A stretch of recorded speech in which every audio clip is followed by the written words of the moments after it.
Communication is a critical part of any business.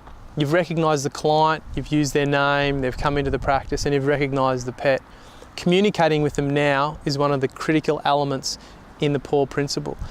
Once you can communicate effectively and find out what it is that they're there for and understand their needs, sometimes they're going to want to talk to you and tell you what's happened for the day.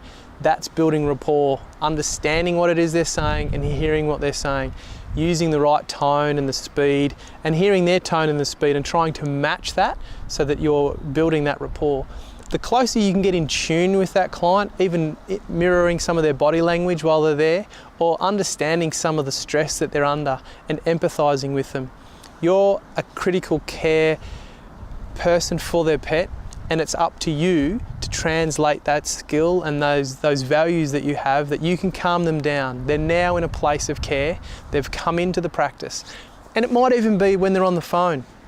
You need to take control of the situation, bring your skill set there. That's what they're calling you for. If it's not an emergency, deal with it as appropriately as it can. If it is an emergency, you need to be in control of the situation, and the critical elements are to find out what's taking place, empathise with them, relate it back to them, and even as often as you can, use other stories or other events that have taken place and said, we had Julie that was in early with her dog Buster.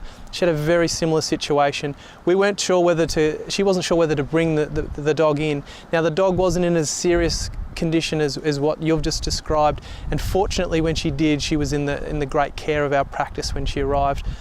Being able to relate the story back to someone else and making them feel okay for the decision is a critical element, and the better you can do that, the better the skills will be and the results will be for you and the animal's health.